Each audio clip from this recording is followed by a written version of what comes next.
All right. What's the podcast called? Can that needs to go somewhere. Hi, everyone, and welcome to a special mini episode of There's Something in the Air. This is Monica, and I'm here with BP and Michelle. And as a special treat for Doctober, we're going to talk about our favorite Doc Holliday moments in the first 2 seasons of Wynonna Earp. Before we get into that, we have some thank yous and shout outs we'd like to do, so I'm going to throw it over to BP to take care of those right now. Hey guys, BP here. We just want to shout out to 3 very special people who made a difference this week. The first one is Kevin from Tales of the Black Badge. He's also doing Buffy Earpers. He was so helpful in getting us set up with mics and actually talking me through storage websites we were thinking about using for the podcast. He took a great deal of time speaking with me, and I just really appreciate it, so we want to shout out to him. Our first iTunes review came from Amanda, who is Mad Hatter 404 on Twitter, but the A is a 4. And our 300th follower was Doc's very biggest fan herself, Doc Stash. So we just want to shout out to you for joining us on this journey, and thanks to all you guys. We appreciate you so much. We really had no idea how this podcast was going to be received when we started it. We didn't know if people would like it. We didn't know, we'd hung out together and talked, but we weren't really sure how our chemistry, I guess, was going to be in talking about the episodes. But it really seems like from the first couple that we have recorded, we think we're hilarious, and hopefully, and it seems like other people agree with us. So we really do appreciate it. We kind of surpassed where we thought we might be in downloads and followers very quickly. So we just really are so grateful. So just jumping into one of my favorite characters, Doc Holliday. One of my favorite scenes of the entire series so far is when Doc is leaving Purgatory in the pink Cadillac and Nicole pulls him over for driving erratically. And she's writing him a ticket and she calls him Stone Cold, which is hilarious, first of all. I also wonder how she filled out that ticket, because he doesn't have a social security number. He just has a first and last name, and that's basically it. So he says to her, if there's any, I think it's something like, if there's any kindness in your heart, you'll arrest me, and quick. And then Waverly walks up and she just lays into him. I love Doc and Waverly's relationship together. I love how they interact with each other, and this is one of my absolute favorite scenes of them together. And you see how much they care for each other. You see how much Doc cares for Wynonna and how he feels like it's one-sided. You see that this guy who's, hundreds of years old can see this relationship that's developed between Nicole and Waverly that even her sister doesn't realize is there. And he realizes how much, he tells her how much Nicole cares about her. And it's just all of this stuff in a little 2-minute scene just really combines to give us such a great scene with Doc and Waverly, and even with Nicole. And it tells us so much about all of the other characters too. So that's probably one of my top Doc Holliday moments in this entire series. I do want to point out these aren't in any type of order. I don't want to get in trouble for this. No order whatsoever. Tons of spoilers everywhere. They're not even our favorite moments. It's just ones that we like and we picked at random. Absolutely. I love in that scene where, because I just like in their relationship in general, Waverly always calls him on his shit. And it cracks me up that he says he's going to visit his mom's grave in Valdosta. And she's like, you're going north.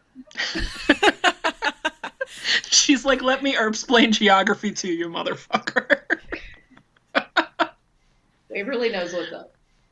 What's another? One of my favorites is this one Doc Stash is going to want to kick my ass for. Is in the alternate reality when Doc dies. I think it's one of his best moments, because at this point he is the Doc that we all love and desperately trying to save Wynonna. And just the way that he calls Waverly baby girl there, and it kind of like snaps Waverly back to reality for a second, is just, oh man, I just love it so much. It also That's a hurts. beautiful scene. Oh, it's very hurtful. That's a beautiful scene though, because it's also Dolls realizing, I think he was my friend. Yeah. And the fact that we know at that point that Doc knows that he's going to hell as things stand right now it really makes that scene all the more poignant. One of the scenes I really like, and I know we talked about it when we did the pilot episode, but it resonates all the way through both seasons, is when Doc is explaining Wyatt and how he wanted to be a farmer, and he says, that after 30 seconds of the OK Corral, a gunslinger was made, and he says, sometimes life chooses for us. And we see that theme repeated time and time again with every single character. And, Doc is so perceptive and deep as a character. And that's just, kind of our first indication that he's telling us, he's erp-splaining the entire show to us right there with that line, I think. He tries to portray himself in a certain way to elicit certain reactions. Because, we don't necessarily always, show our true selves to the world. We, show what we want the world to see so that they'll treat us the way that we want. And he tries to hide that perceptiveness, at least for the most part in the beginning, because he kind of wants to be viewed as a villain because he's teaming up with Bobo and all them. But there are a lot of these moments where it just, his kind of true self comes out, and they're always excellent.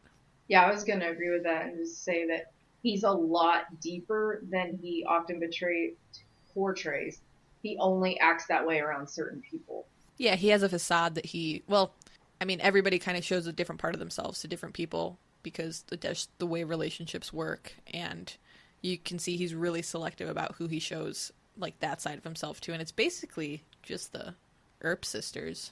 That he does it to Winona in their very first meeting, and that's while he's making fun of her and basically claiming to everybody else he wants nothing to do with the Earps, and in their very first couple minutes, he's revealing that. Another one of my favorite scenes with him is towards the end of the second episode where, Winona has him over for dinner, and we see them in the bar first where he kisses Rosita goodbye, and he's like, well, I'm gonna go have dinner, with my baby mama, and that whole thing is interesting. But then we get to the homestead and she makes him, I think, macaroni and cheese with hot dogs. First of all, plays. Oh, so gross. Sorry, I love ketchup. Ketchup on macaroni and cheese completely grosses me out. You're welcome, everyone, for that bit of knowledge. It's really not all that bad. It's gross. I don't like it on eggs either. It's so wildly unnecessary. There's nothing better than cheese, so I don't know why we would be doing that. It's not like it's a hot dog. Ketchup does not belong on macaroni and cheese. Don't even fucking start right now, Kathy. We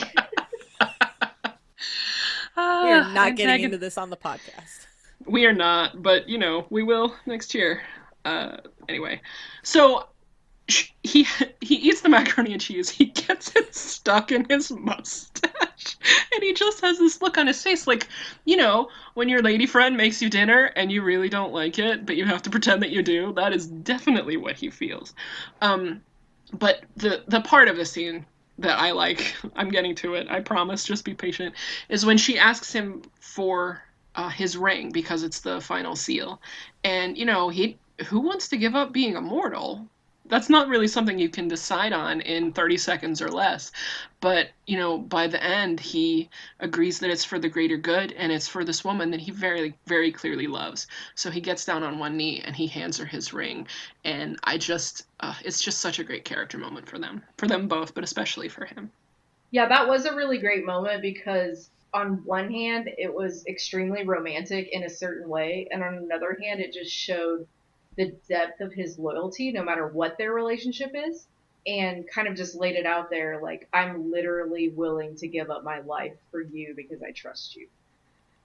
This is one of my favorite Doc moments, is when Doc and Goonona go to the fire station, and Winona's been acting a little bit weird. Winona acts a little bit weird in the fire station and wants to attack him with a butter knife or something. And then by the end of it, when they're walking back to the car, he asks about Peacemaker. And as soon as she has a slightly puzzled look on her face, he's like, nope, fuck this. In the trunk you go. because whatever it is that has Winona, like, we're dealing with this. I'm not going to let this run amok.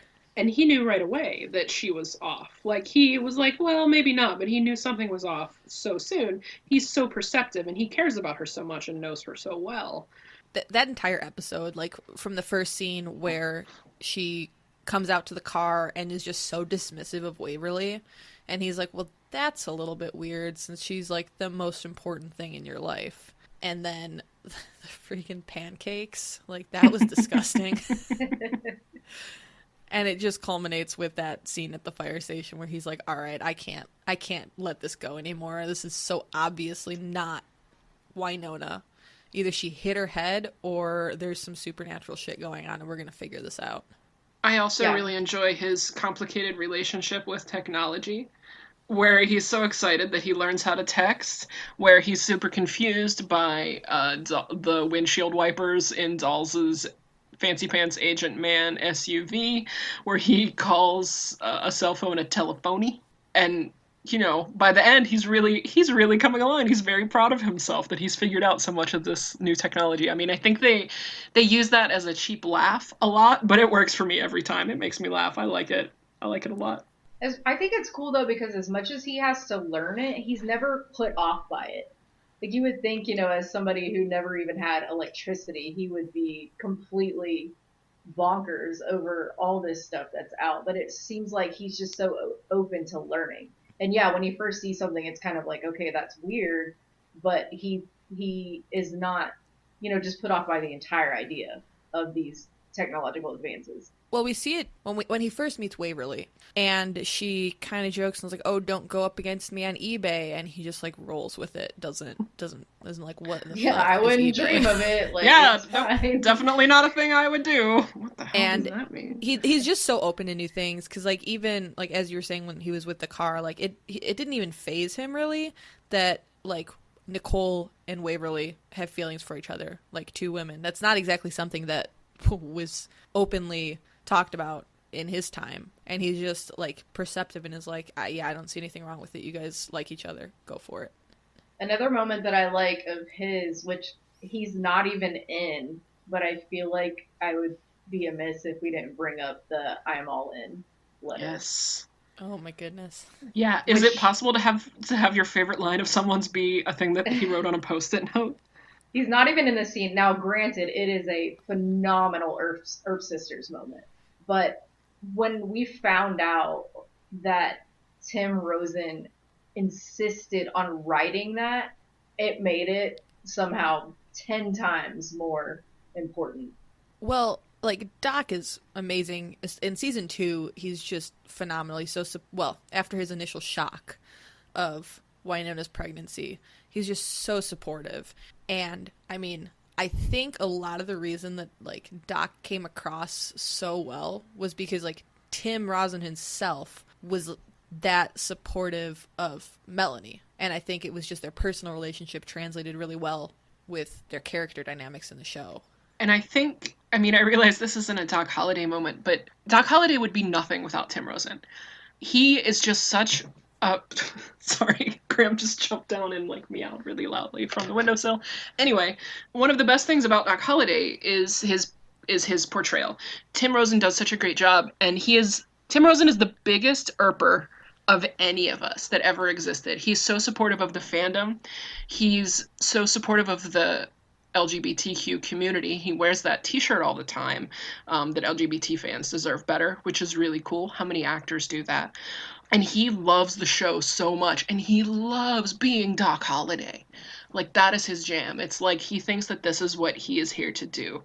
And that just comes across it comes across in the character, and it comes across in the interviews with him, and when you talk to him, like, he is just so excited to be doing this. He's like a kid in a candy store. Like, it's just amazing. Well, I think his love of it and dedication to it is definitely why Doc comes across as he does. Because, like, if you have an actor who likes the role and, you know, just does whatever, you're not going to have the same amount, like, the fandom isn't going to go as wild over the character. But he's just so dedicated that it just... Sometimes he like, almost doesn't fit into the show because he's so in character. Yeah. It feels like he's not acting. Yeah, I agree. I mean, it just feels like he is Doc. I mean, Oh yeah, without a doubt. which, I mean, we all know he's not. You've talked to him. It's different. But he just, when he dons those clothes, it's like he just puts on that character. That's dedication to grow out that mustache. What did he say it takes? Like 3 or 4 months? I think he said 4 months. And then you're also walking around with that mustache. Yeah, like in Starbucks. I think he said somewhere he felt like the biggest hipster because he has like that, that hipster facial hair going on. One of my favorite lines of his is, well, at the beginning of season 2 with his interaction with Lucado, and she's like, well, what exactly do you bring to the team? And then later on in that episode, he's like, how do you like my mustache now? I mean, that was really, really good. I liked their interaction together, and I really especially liked that line. Yeah, and when he comes in and says, that's what I bring to the team. I mean, I think Doc Stash really liked that line too. She has it on the back of her vest. That's just, that's dedication. My all-time good favorite. Taste, really. It is great taste. You're absolutely right. My all-time favorite Doc line is one word. Thunderation. And just like Rosita's response to that, where she's just like, what the fuck? I also really like how he says people's names, specifically Bobo Del Rey and Winona Earp. Like, I would love to have him saying both of those as, like, my text notifications or email. Like, that would be, how he says them both is so great.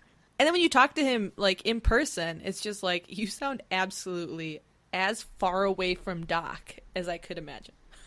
I also liked when, I think it was the episode after I'm All In, when he came to the house and had that conversation with Winona, basically about, how it used to be in his time and they weren't involved, but he's absolutely ready to do anything she needs or wants. And she's totally not in a position to be accepting how emotional he is. But he's just being an absolutely brilliant, not only actor, but man in that situation, speaking in such a way that you don't normally see on TV. And it's just further proof that, like, he understands that the world has changed a lot while he was in that well. And he's just going with the flow, and he's not holding on to necessarily, like, the old traditions. Like Levi, when he was judging him in episode 2 for not necessarily, for like turning on Wyatt and not holding up to, I guess, like the morals of their time. Well, he's just doing what he needs to do, and he's adapting, which is something that, people don't always want to do because change is scary. He had an interesting line from that episode when he was talking to Levi regarding, betraying Wyatt and what he would think about what Doc was doing, and he just said, the dead don't get a vote. Which is interesting because he puts that forward, and so I kind of think that is related to what you're saying about, like, the previous culture and, like, we do things differently now. But it's also interesting because I think it was a lie in the sense that so much of what he does is motivated by his loyalty and perceived betrayal of Wyatt from 150 years ago. I feel like part of his character's motivations, at least at the beginning when he starts to work with the Earps, is it actually has something to do with guilt, because it seems like he feels like he needs to make up for his perceived betrayal. Another one of my favorite Doc moments is when Winona pins Mercedes to the wall with the truck, and Doc, like, rolls over the hood of the truck and is ready to attack. I really like that. I thought it was really cool. It's just fun. Doc is just a fun character. He's also deep and he has layers, but he's just a really fun character. You just made me think of Cordelia. I know. I'm sorry. As soon as it came out of my mouth, I heard it. What? I have layers? It's also, that scene's also one of the few times in the series that he has a gun that actually fires. I know. Fastest gunslinger in the West can't get a gun to work. Speaking of which, that transitions right to when he's proving to Winona by shooting everything under the sun, small targets ahead of him, and that's just so attractive. Can we be honest? Yes, we can be honest, and I agree with you 100%. Are we talking about at the beginning of season 1 when he's, like, proving that he is, in fact, John Henry Holliday? Correct. And he's turning backwards and sideways and shooting, a card and a bottle. And... like, entire like demeanor while he's doing that, like holding the hat against his face to like prove that he can't. It's just, yeah, it's a really good moment. He's so smug, but in a way that he has every right to be, which is just turns out cool. He's smug and can back it up. Yes. Exactly. Another great moment is when he meets his daughter. That's a fantastic moment. Just the amount of emotion in his eyes. Like, it's such a brief meeting, but he like says so much with just his expressions. It's almost like he's trying to compete with Melanie Scrofano. But beautiful and dainty and blue. Yeah. Oh my goodness. It was beautiful, right? It really was. No, but that's what he said. Yeah. Shh. But it was also a beautiful scene. Let me have this. I hate that they didn't get to see her together. Yeah. I also liked after that where he went and spoke with Winona about sending baby away and learning what the baby's name is, and just the amount of like emotion that both Doc and Winona, like, it was just like the most honest moment that they've ever had, and it was just two heartbroken people consoling each other as they like mourn for the child that they'll never know. It's interesting to me to kind of think forward as to where their relationship is going, because it could they could get very close very fast or really push each other away. And I don't know which way the show would go with it. I have a lot of thoughts on which way they could go and why, but that moment of that vulnerability really leaves them open on how they're going to move forward. Especially since at the beginning of that scene, like, Doc was a little annoyed with Winona for sending her away. Because I believe he says, like, it wasn't your decision or something along those lines. But I think he understands. I think he's just hurt because, like I said, they were mourning for the child that, you know, they won't know. But you're right. Like, either Doc can hold it against her, like hold a grudge because she made that decision without consulting him, or it can bring them together because a lot of times, like, a mutual loss will bring folks together. I think that he was feeling almost betrayed because ultimately, if you had given him the choice to see the rationality, he would have come to the same conclusion. I don't think that he would have, tried to do anything crazy. I think he would have said, yes, we have to let her go. And I think there's almost a betrayal of trust there because Winona didn't think that it was pertinent to let him in on that conversation, which is hard. But also, it can definitely go either way because I know, like, the percentage of people who get divorced, specifically after they lose a child, like, yeah, trauma can bring people together, but that percentage is ridiculous because it's almost like they can just never get back what it was that they had. There's always that gaping hole there. But I hope that doesn't happen to them. I really hope that's not the direction that they take at all. But we'll see. The one other thing that, like what you said about Doc probably would have come to the same conclusion, it kind of flips a bit of a trope on its head because normally what you see in TV is that, like, a man is taking agency away from a woman. And in this case, like, Winona made the decision for Doc. And it's just something that you don't normally see. It's kind of a gender swap on that. Absolutely. And what's interesting to see that we would all kind of, I think, agree with is it's not okay in this case either. Mm-hmm. It's not to say, I mean, I understand it's flipping on its head, but we're not just like, don't take agency away from women. We're going to take agency away from you. It's like everybody should be autonomous. And that situation's walking a kind of a fine line because Winona had the baby and it's a touchy subject because absolutely, it's a woman's body and, she, ultimately makes a decision, but she had the baby. So, making the decision alone, not necessarily the best move because she did take away the option for Doc. And yeah. Let's stop stealing agency from people. Yeah, exactly. Regardless of who it is. We had talked before about how open-minded Doc was and how he viewed Nicole and Waverly's relationship as no big deal. So what if they were two women? They obviously cared about each other, and that's all that matters. And it's one thing to feel that way about two other people, but it's another thing to be accepting of when someone of the same gender has a crush on you. And I really like how he deals in season 2 with Jeremy and how he treats Jeremy. Like, he has to know. Jeremy is not subtle at all. about how he feels about Doc, and Doc just responds so positively and nicely. Like, it's like, okay, this dude obviously has a thing for me because Doc really is everyone's type, but it doesn't weird him out. It doesn't make him uncomfortable. He almost treats him like, like a little brother, like, oh, here's this little kid who's hanging around us, and he treats his character so well, and there's such an affection between the two of them. He treats him with dignity and respect, which isn't something necessarily that all people would do when faced with that same situation. I think in that type of situation, it's easy for the person in Doc's position, because in a sense they have like power over, like he would have power over Jeremy because Jeremy's just so smitten with him that he'll, do whatever. Like some people might take that and like kind of get like a power high from it and like abuse that person and lead them on just because they like having that dynamic. But Doc doesn't do that. He doesn't like lead Jeremy on or like toy with him. He just treats him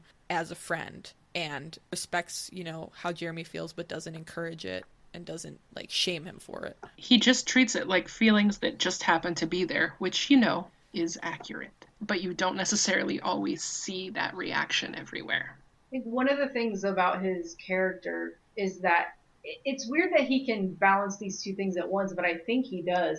He's almost constantly trying to decide or is very unsure about, whether he's good or whether he's bad. But at the same time, he is so absolutely secure in his identity that other people and their thoughts and their feelings or whatever don't affect him to the same degree that people with some insecurities might be affected.